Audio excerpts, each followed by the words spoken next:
잘 하셨어요. 사도행전 가지고 두 주로 다 설명을 했어요.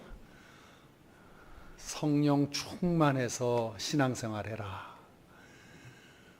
성령 충만하지 않을래요? 적당히 믿을래요? 하는 교인들이 대부분이에요. 그러지 말고 성령 받아서 성령 충만해서 신앙생활해야 된다. 약속하신 것을 기다리고 성령 충만을 사모하셔야 됩니다. 그리고 또 한 가지는 이제 예수 믿어서 하나님의 자녀가 되었으면 세 가지 기쁨이 있어야 되는데, 첫째로 전도의 기쁨이 있어야 된다. 전도 해본 사람만이 알아요. 사람 구원의 자리로 인도해본 사람만이 알아요. 교회는 한 사람 한 사람 예수 믿는 사람들이 늘어나는 것을 기뻐하는 교회가 되어야 됩니다. 새신자 오면 핍박해서 내쫓지 말고, 시기하지 말고, 한 사람이 세례받았다, 한 사람이 등록했다, 그런 걸 귀하게 생각하고 교회가 그런 영적인 것을 높게 높게 가치 있게 생각하는 교회가 되어야죠. 또 뿐만 아니라 예수 믿었으면 일어서라 그랬어요. 중풍병자가 일어서고 안전뱅이가 일어서듯이 다 일어서야 된다. 생각해 보세요. 우리가 찌그러지고 망하고 패배하고 그러면서 무슨 영광이 되겠습니까? 다 일어나서 씩씩하고 막강한 십자가의 군사들이 되어야 될 것입니다. 그리고 세 번째 기쁨은 순종의 기쁨이라 그랬어요. 예수님 따라가는 기쁨, 예수님 말씀대로 사는 기쁨. 이 말씀대로 이렇게 따라가는 그게 너무나 좋다. 예수 따라가며 복음 순종하면, 그 찬송가 가사가 이해가 되어져야 돼요. 사랑하니까 따라가고 사랑하니까 순종하는 거거든요. 남녀가 사랑해서 딱 결혼하면 신혼 때는 말 잘 들어요. 당신이 원하는 대로 다 할게. 묻지도 않고 따지지도 않는데 한 20, 30년 사니까 말을 안 들어. 순종의 기쁨을 잃어버린다. 예수 믿는 사람들은 예수님께 순종하고 하나님께서 세운 지도자에게 순종하고 그 영적인 질서를 따라가면서 아주 행복을 누리는 그런 기쁨이 넘쳐야 됩니다. 이제 오늘은 로마서입니다. 3번 설교합니다. 3번으로 로마서를 끝낸다. 참 말이 안 되는 거죠. 제가 목회할 때는 로마서 1장만 가지고 6개월을 설교했어요. 대단하죠. 한 절 한 절씩 가지고 그만큼 우리가 얼만큼 심각한 죄인인가 하는 것을 다 헤집어 놓았는데, 우리 아천동교회에서는 3번의 기회가 남아 있어서 1장부터 4장까지 오늘 설교하고, 다음 주에는 5장 설교하고, 그 다음 주에는 8장 그렇게 설교하고 로마서를 마치려고 합니다.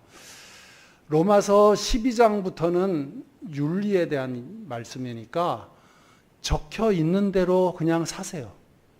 하나님의 선하시고 기뻐하시고 온전하신 뜻이 무엇인지 분별하도록 하라. 너는 심령의 새로움을 변화를 받아. 이렇게 시작하는 그 말씀, 너희들을 산 제물로 드리라. 그 12장 1절 말씀 그대로 그냥 적혀 있는 대로 하시면 돼요.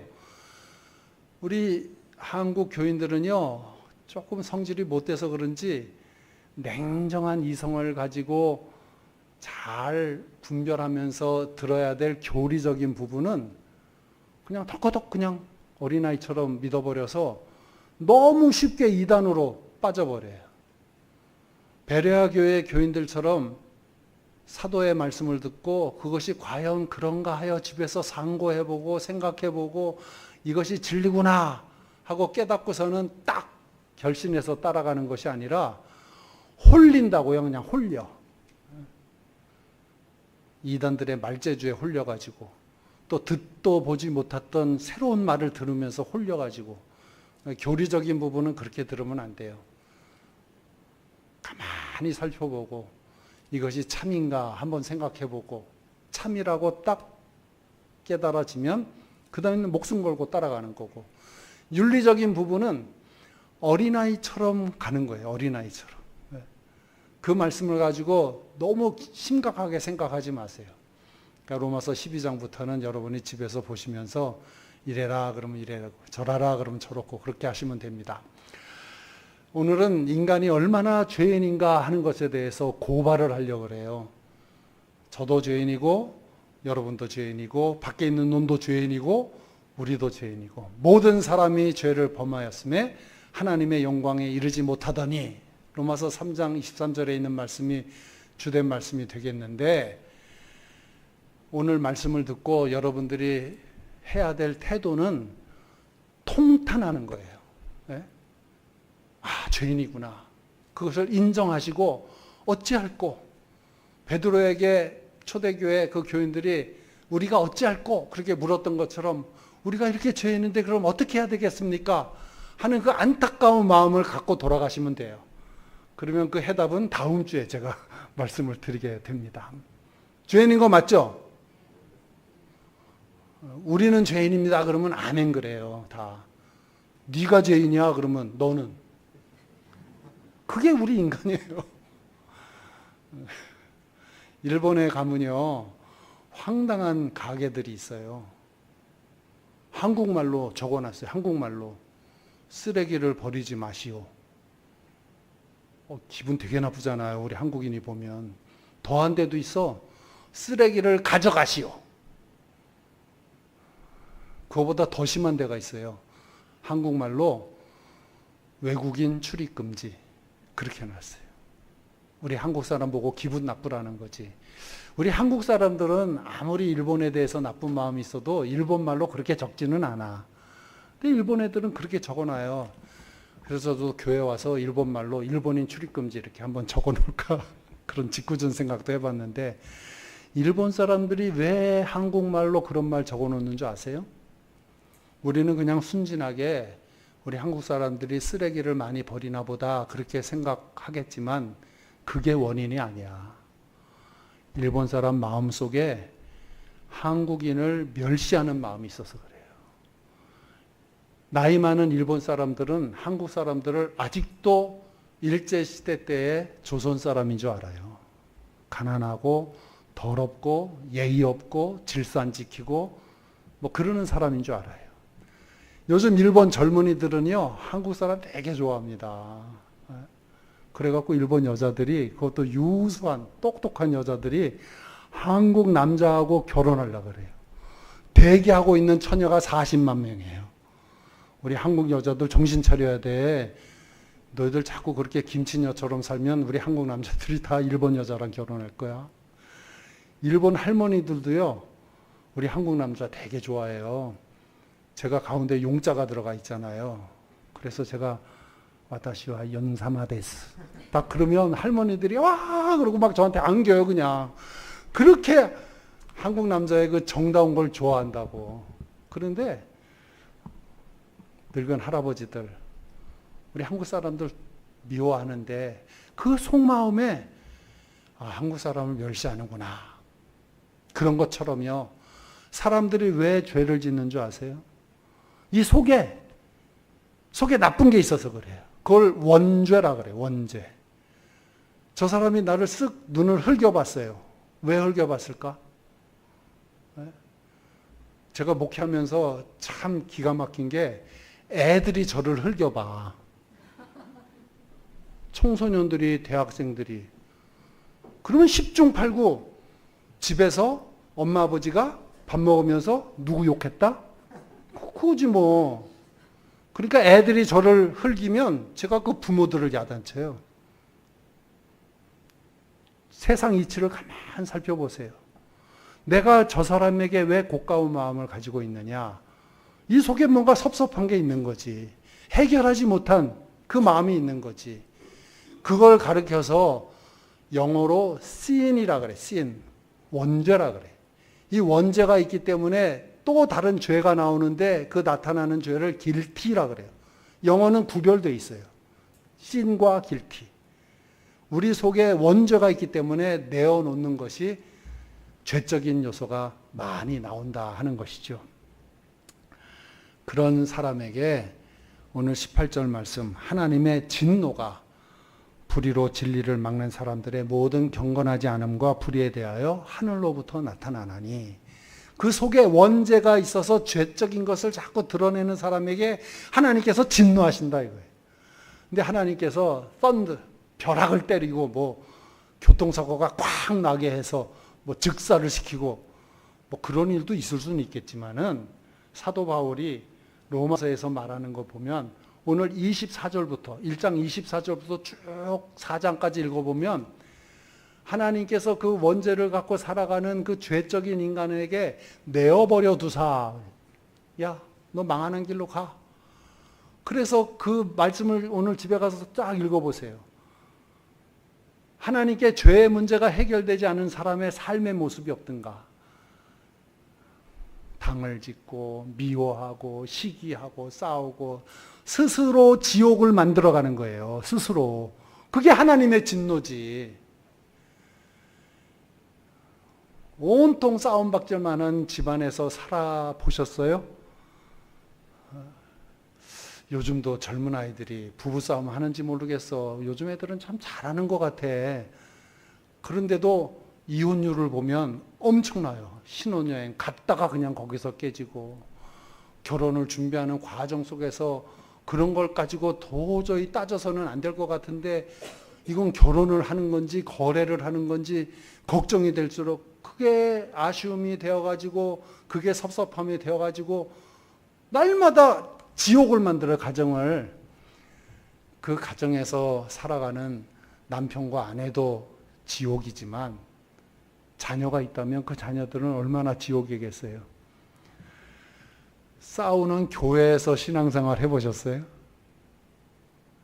교회가 싸움이 벌어져 가지고 성도들끼리 싸우는데 그 전날까지만 하더라도 형제님, 자매님 그러면서 구역예배 보면서 같이 찬송을 부르면서 먼저 드세요 뭐 그러던 사람이 딱 갈라지는데 야, 예수 믿는 사람들 무섭게 싸워. 네? 그래서 한 교회 안에 있으면서요 여기서 찬송 부르고 여기서는 기도하고. 그게 무슨 예수 믿는 거냐. 제가 노예 일 하면서 분쟁 수습위원회를 몇 번 해봤거든. 노회장을 하면서 그 교회들 수습해 보느라고 애를 써봤거든요. 자기들이 마귀인지 몰라. 하나님께서 너 거기서 고생 좀 해봐. 하나님의 진노가 나타나는 거죠. 그 원죄의 세 가지 모습을 오늘 얘기하고 있어요. 아, 내가 이런 부분에서 철저하게 실패하고 있구나. 내가 이런 모습을 갖고 있다면 나는 죄인임에 틀림없구나. 그렇게 생각하시면서 들으시면 됩니다. 첫째로 하나님을 알만한데 하나님을 일부러 부인하는 사람들이에요. 여러분, 세상에서 어디가 제일 아름다울까요? 우리 지구에서만 얘기합시다. 지구에서만. 여행들 많이 다녀보셨잖아요. 어디가 제일 아름다워요? 중국 놈한테 물으면 장가게라 그래. 미국 놈한테 물으면 그랜드 캐년이라 그래요. 유럽 사람한테 물으면 알프스라 그래요. 그런데 제가 정답을 말씀드릴게요. 하나님이 창조하신 세계는 어디나 아름다워요. 거짓말이냐고요? 깨달을지어다. 다녀보세요. 어디를 다니든지 왜 이렇게 아름다워? 아치울은 참 아름답습니다. 정말이에요. 여기 골짜기 제가 신학생 때부터 정말 사모하던데 너무 아름다운 곳이에요. 우리가 못 깨달아서 그렇지. 에밀 브루너라는 신학자와 폴 틸리라고 하는 신학자가 싸웠어요. 타락한 인간은 창조한 하나님의 창조 세계에 하나님의 신성을 발견할 수 없다. 그렇게 말한 신학자도 있고, 아니다. 오늘 성경 말씀에 하나님을 알만한 것이 그들 속에 보임이라. 하나님께서 이를 그들에게 보이셨느니라. 이렇게 적혀 있기 때문에 알 수 있어. 하나님 다 알 수 있어. 그런데 일부러 부인하는 거야. 일부러. 청년들하고 얘기하면요. 청년들이 하나님이 눈에 보이지 않는다고 아주 무례하게 이야기합니다. 하나님이 어딨냐고. 아무리 찾아도 없다고. 하나님 증명해 보라고.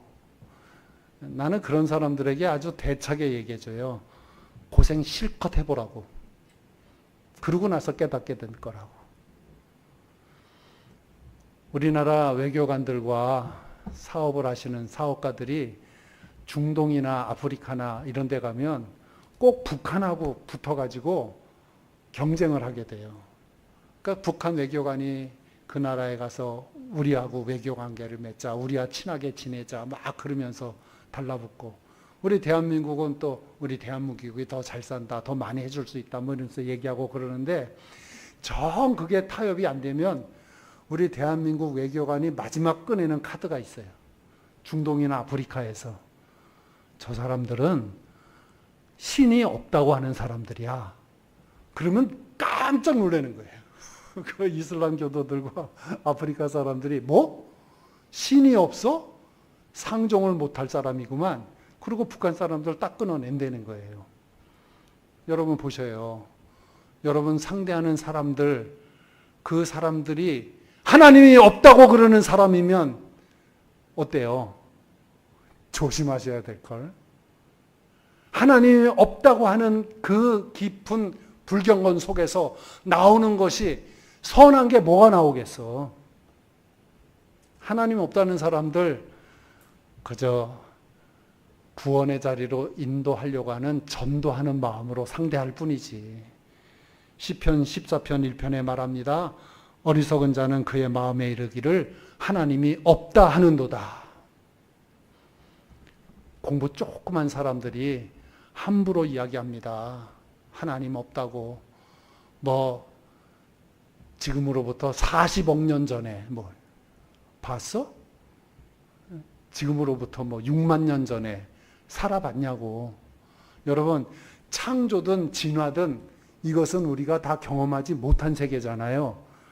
창조론과 진화론은 믿음의 세계예요. 어느 쪽을 믿을 거냐가 문제지. 공부 많이 한 사람들은 진화론이 틀렸다는 걸 알아. 찰스 다윈도 마지막에 죽을 때에 나는 그냥 좀 장난으로 써봤는데 세상이 너무 난리가 났네. 그렇게 얘기하고 자기 모든 재산을 다 성소공에다가 기증하고 죽었다고. 자기 이론이 틀린 걸 알았어요.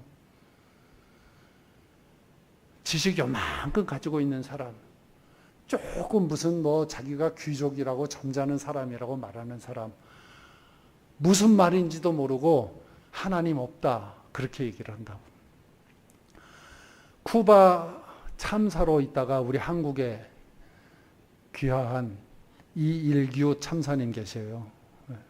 여러분도 보셨는지 모르겠네. 이분이 숙청당할 걸 예상하고 가족들을 데리고 탈출을 하는데 어느 제3국의 공항에 들려서 거기서 비행기를 타고 한국으로 들어오는 거거든요. 근데 비행기 기다리는 시간이 거기서 1시간이었어요. 그 1시간 동안에 어떤 일이 있었냐면 쿠바 대사관에서 막 수소문하고 비행기 표 끊고 확인하고 또 그 제3국에다가 경찰들 보내달라고 그랬을 거 아니에요. 1시간 기다리는 게 너무너무 길더래. 아니나 다를까 그 제3국의 경찰들이 들이닥쳤어요. 그리고선 이일교 참사를 붙들고 그 사모님을 붙들고 다 가족을 찢고 그리고 끌고 가려는데 이 이일교 참사님이 어려서부터 그때까지 한 번도 하나님이라고 하는 소리를 들어본 적이 없대. 자기는 하나님을 몰랐대요. 그런데 그 끌려가는 절대절명의 순간에 하나님 저를 살려주세요. 하나님 소리가 나왔대.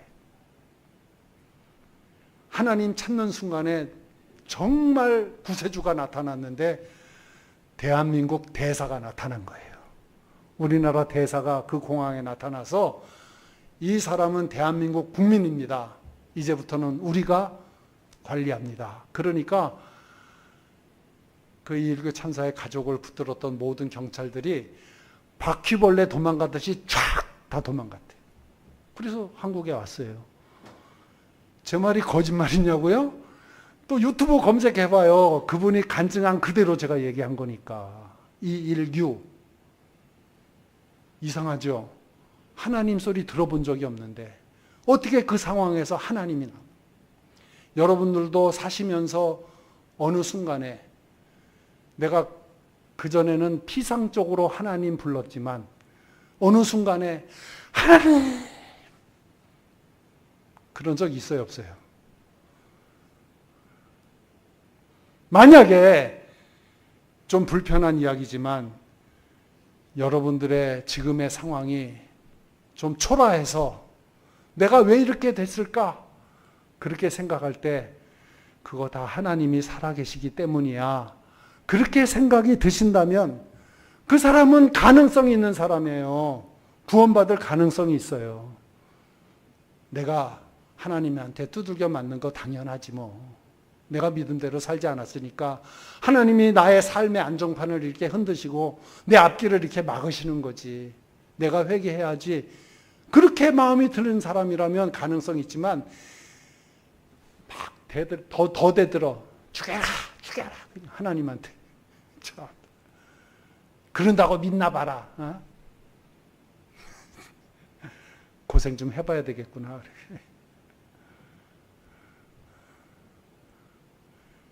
JYP가 누구죠? 박진영인가? 맞아요? 네, 박진영 맞을 텐데. 네. 그분이 어느 교회 장로님 아들이잖아. 근데 하도 괴팍하게 놀아가지고 아버지가 목사님한테 막 데리고 가고 그래. 목사님이 여러 시간 상담을 해보더니 세상에 나가서 많이 고생하다 와. 그랬대요. 근데 그 박진영이 지금 뭐 구원파로 갔다나 뭐나.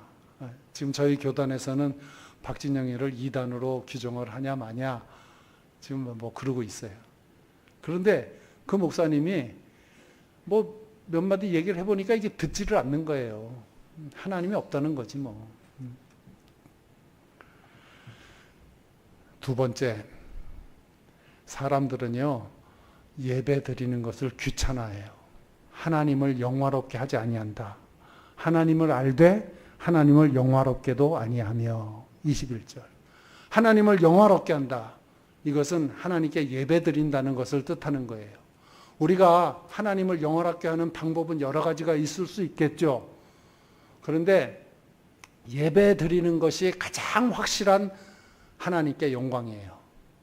저는 탤런트나 가수나 스포츠 선수나 뭐 배우든지 무슨 대종상을 받으면서 모든 영광을 하나님께 돌립니다라고 이야기하는 그런 사람을 믿지를 않아요. 위험하다 생각해요.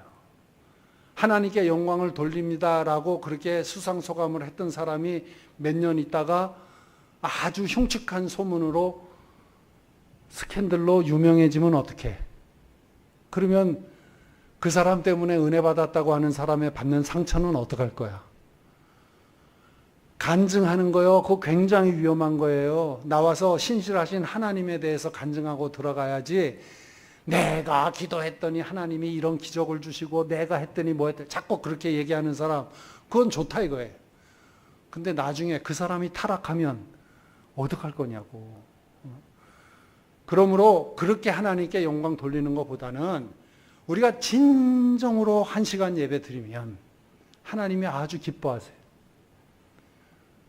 진정으로 영과 진리로 하나님께 예배 드린다. 그런데 우리는 예배 드리는 것을 귀찮아한다는 거예요. 그래서 한때는요, 어떤 행사가 있을 때 우리 예수 믿는 사람들은 모여서 예배를 먼저 드리잖아요. 그럼 사회자가 얘기해요. 1부 예배 간단히 드리고 2부 순서 갖겠습니다. 그게 관용구였어요. 한때 교회마다 하여튼 사회 보는 사람마다 자, 다 모였습니까? 그럼 1부 예배 간단히 드리고 2부 순서 갖겠습니다. 그래서 교단에서 지도사항 내려왔잖아요. 예배는 간단히 드리는 게 아니다.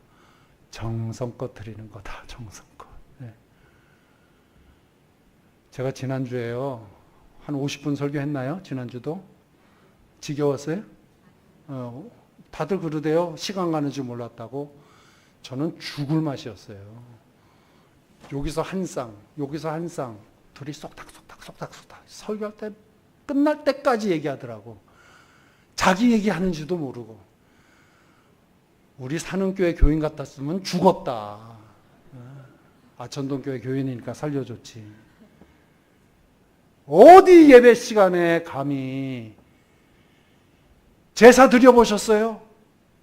저는 어릴 때 제사 드리는 큰 집을 제사 드릴 때마다 가야만 했어요.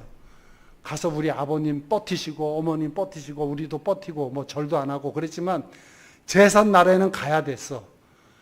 돈 많이 갖고 갔어요. 그냥 가서 갖다 드리고 제사 드리는 비용 드리면서 죄송하다고 절은 못한다고.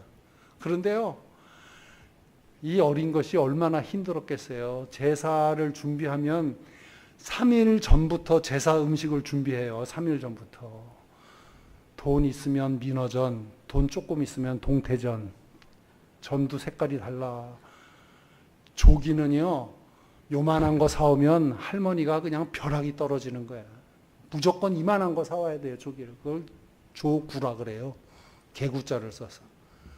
그 없는 살림에 제사 때마다 그 비싼 조기 사와야지, 과일 올려놔야지, 미역국 끓여야지 뭐. 그런데 3일 전부터 그러는데 제가 학교 갔다 와서 제사를 기다리는 시간 그 인터벌이 있어가지고요. 그 붙여놓은 전을, 소쿠리에 있는 전을 하나 집어먹었다가 맞아 죽는 줄 알았어. 제사 음식에 먼저 손댔다고. 얼마나 호되게 때리는지. 야, 무섭대. 8시부터 기다려서. 왜 이렇게 잘 들어 또 제사 얘기는. 그냥 대충 들어요. 8시부터 12시까지 기다렸다가 땡 하니까 12시부터 정결하게 절은 왜 이렇게 많이 해 그냥. 한 번 하고 두 번 하고 세 번 하고 여자들은 밖에 들어오지도 못하고. 그래서 제가 너무 약 올라갖고 이렇게 술잔에 술을 따라 올리길래 가만히 있다가 할머니 술이 절반이 없어졌어. 와서 먹었나 봐. 막 제가 또 이렇게 거짓말도 하고. 새벽 2시, 3시에 끝나요. 그럼 저승사자밥이라고 또 꺼내서 대문 밖에다 갖다 놓고 제사 한번 치르면 아주 파김치가 돼가지고 그걸 1년에 16번 드렸다.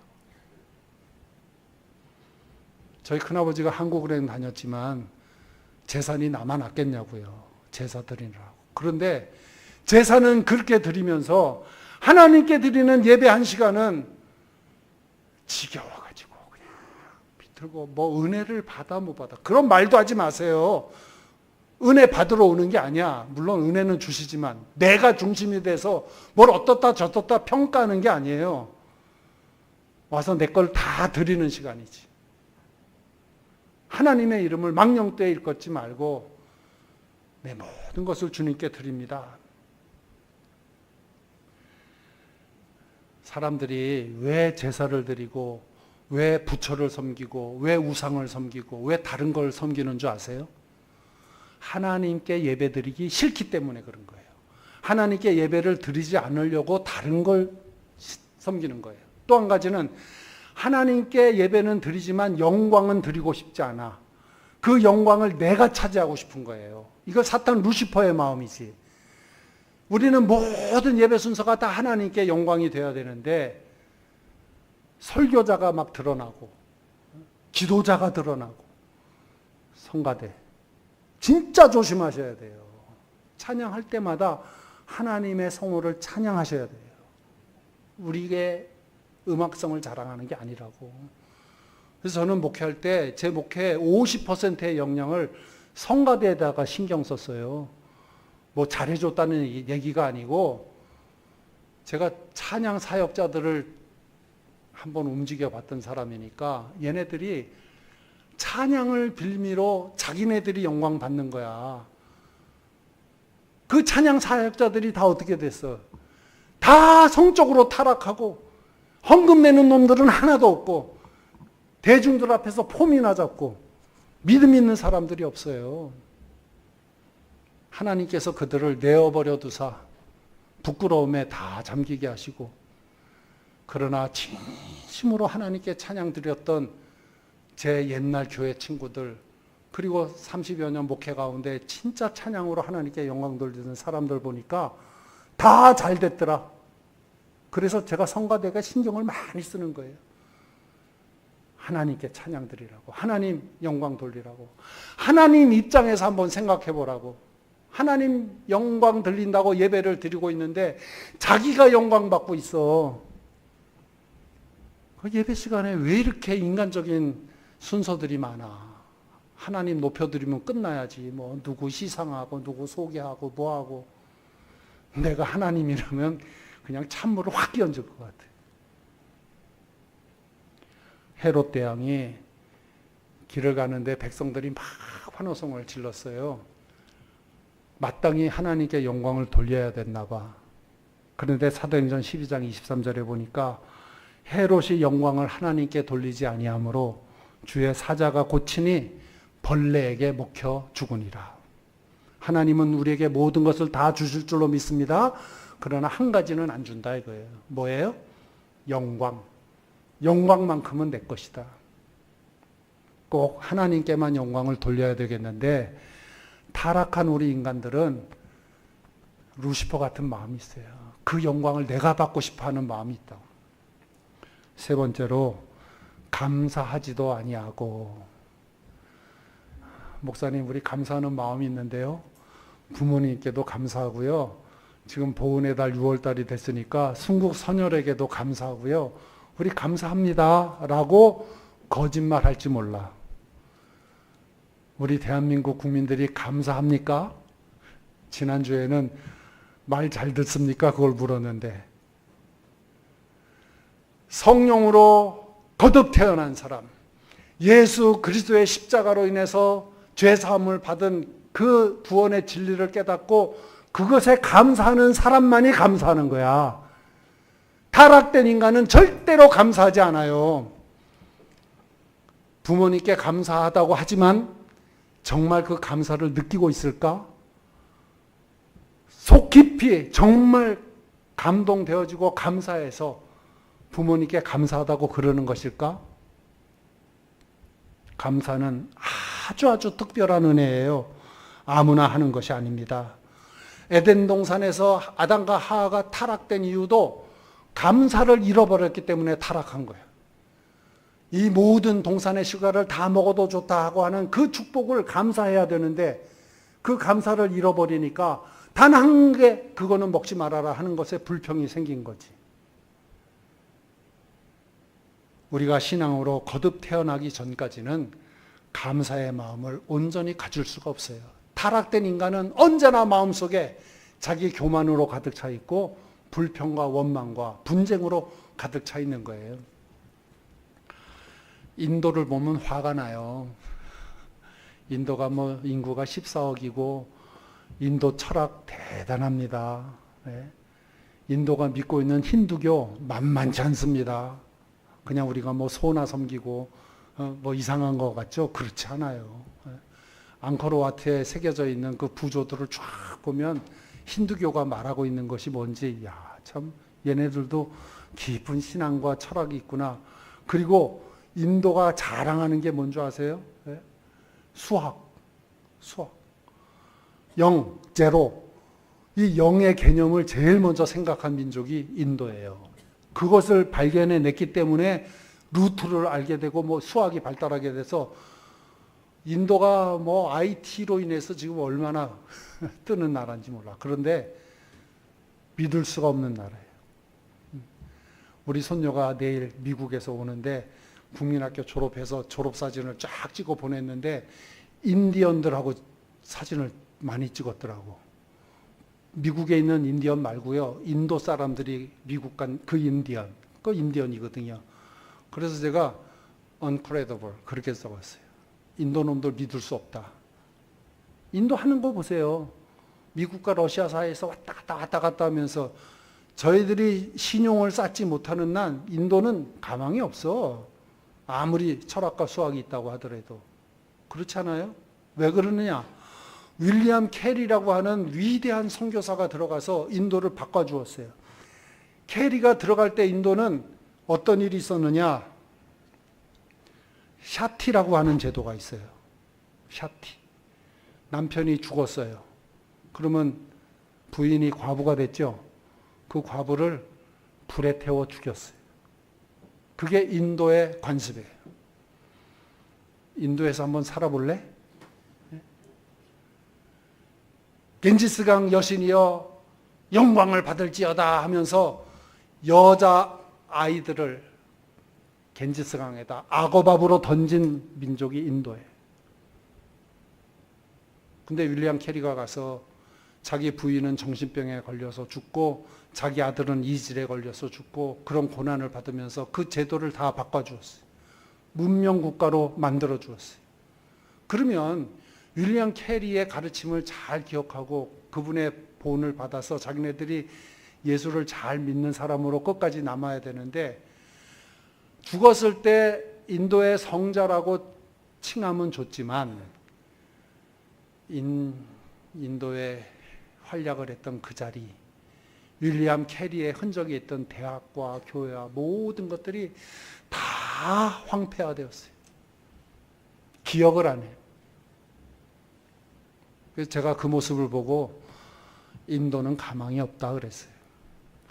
일본 교토 동지사대학에 갔습니다. 동지사대학은 믿음의 사람들이 세운 기독교 대학이에요.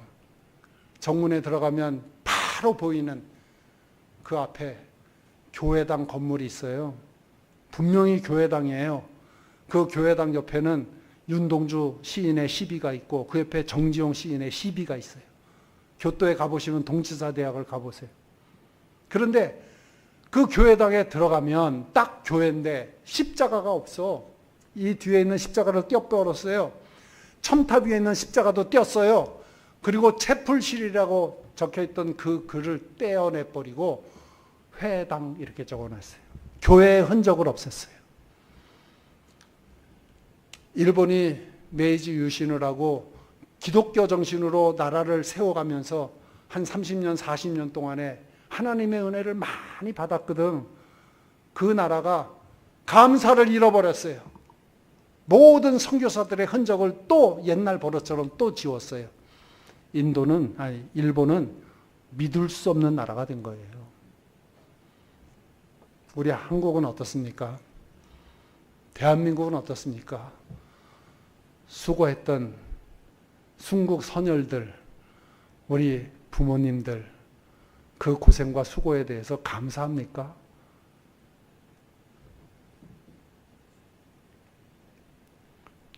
성경에는요, 며칠 동안 일하라 그랬어요? 네? 엿새 동안 열심히 일하고 7일째 쉬라 그랬죠? 그게 성경 말씀이에요. 근데 세상은 지금 며칠이래요? 주 며칠? 5일? 4.5일이라 그러던데? 나쁜 회사 다니나 보다. 저는 주 5일 근무할 때도 걱정했어요. 성경적이 아닌데. 근데 또 4.5일? 그래요. 세상에 나가서 일하는 거는 4.5일 일하고 팔로 위크엔드 때 집에 돌아와서 하나님이 주신 그 이틀 반의 귀한 시간을 더 열심히 뭔가 창조적이고 신앙적이고 그런 거로 쓰면 괜찮지. 근데 그렇지 않잖아요. 우리 부모님 세대 때 하루 18시간씩 일했어요. 한 달에 4주 4일 다 쉬지 못했어요. 신앙이 아주 돈독한 사람만 나 잘려도 좋으니까 교회 간다 그러고 주일날 교회 왔지, 한 달에 이틀 쉬기도 하고 하루 쉬기도 하고 야근 뭐 출장 어디 무슨 불만을 합니까? 그 젊은 여공들이 미싱 앞에 앉아서 18시간씩 미싱, 그때도 자동 미싱도 아니야. 발로 이러는 거 있잖아요. 버스 차장들 생각나세요? 그 버스 차장들이 버스에 매달려가고 만원 버스에 막 들어가세요 그냥. 자기 떨어져서 죽는지도 모르고. 그 어려운 시절을 다 보내면서 나라를 이렇게 세우고 학교를 세우고. 누가 알아줍니까? 그 고생한 시대를 알면 절대로 이렇게 살 수 있는 게 아니죠. 연세대학교 백양로 쭉 들어가서 정문에 보면 신학대학 옛날 건물이 있고 그 앞에 언더우드 선교사가 이루고 있는 동상이 있어요. 언더우드는 세종대왕의 100배 우리 민족에게 도움을 준 세종대왕보다 100배나 더 업적이 있다고 그런 사람이에요. 갓 연세대학교에 입학한 아이들이 누구의 사주를 받았는지 그 언더우드 얼굴에다 똥을 집어던져서 그럴 수 있어요? 네가 언더우드면 그렇게 할 수 있어? 언더우드만큼 민족을 위해서 일할 수 있어? 대학교 1, 2학년 학생들이 뭘 했다고 거기다가 똥을 던지냐고. 제가 34년을 교회를 심호하고 나왔는데 갓 들어온 부목사가 말이에요. 이야기하면서 제가 34년 목회했으니까 저를 좋아하는 사람이 있겠어요? 없겠어요? 많았죠. 정답이시네. 많았지. 그러니까 제가 은퇴하고 나오니까 그 사람들은 애틋해갖고 이제 저에 대해서 얘기를 하고 그러니까 뭐 원로 목사 기쁨조 어쩌고 저쩌고. 내가 김정일이야? 기쁨조라는 말이 그게 모욕적인 얘기 아니에요? 왜 제가 그랬어요? 네가 사는 교회 와서 한 일이 뭐야? 지금 부임한 지 몇 달이나 됐다고. 함부로 그렇게 얘기할 수 있어? 적어도 사람이 된 놈이라면 전임 목사가 어떻게 수고했고 어떻게 해서 복음을 전했는지 좋은 점을 배우려고 그러고 해야지. 교인들이 금방 은퇴하셨으니까 정을 못 끊어서 그러는 거 가지고 기쁨조가 떠졌죠. 참. 그렇게 수고한 사람들에게 대해서 함부로 얘기하잖아요. 고려대학 인천 김성수 선생님이 세운 거예요. 김성수는요, 전라도의 대부예요. 그 집안 땅이 1000만 평이야, 1000만 평. 근데 이분이 이승만 대통령이 농지 개혁하겠다 그럴 때 저희 집안 땅 가져가십시오 그랬어요. 우리 집 땅부터 분배해 주라고. 김성수 선생님이 그거 동의하지 않았으면 농지 개혁 못했고, 농지 개혁 못했으면 6.25 전쟁 때 우리는 그냥 망한 거라고. 6.25 전쟁 전에 농토를 다 나눠줬으니까 사람들이 내 땅 지키려고 싸운 거지. 그런데 그 김성수 선생님 동상을 목에 밧줄을 걸어서 끌어내렸잖아. 그리고 고대를 다녀? 민족 반역자라고? 백낙준 박사, 김한란 박사, 김성수 선생님이 그 대학을 지키려고 총독부에 가서 얼마나 비굴하게 엎드리고 빌었는 줄 아세요? 백낙준 박사님이 우리 당숙이라 제가 알아요. 학교 지켜주려고. 친일파 욕먹으면서 갖은 아양을 다 떨면서 학교 폐교하지 말아달라고 그렇게 해서 지킨 학교들이에요. 근데 마음대로 재단하는 거예요. 예? 그분들이 얼마나 수고했을까. 그것을 아는 사람이라면 나라 꼴이 이렇게 되지 않았죠. 이 감사한 마음을 갖고 있다는 게 그렇게 중요한 것인데 성경은 뭐라고 고발하고 있느냐? 타락한 인간들은 감사하는 마음 없어. 우리가 은혜를 받기 전까지는 이 마음이 회복되지 않는 것입니다. 그리스도 예수 안에 있는 속량으로 말미암아 하나님의 은혜로 값없이 의롭다 하심을 얻는 자 되었느니라. 이 말씀이 나에게 크게 은혜가 되고 깨달아지지 않는 한 내가 용서받았구나. 내가 이렇게 죄인인데 내 죄 때문에 예수님이 십자가에 못 박혀 돌아가셔서 죄값을 치르셨구나.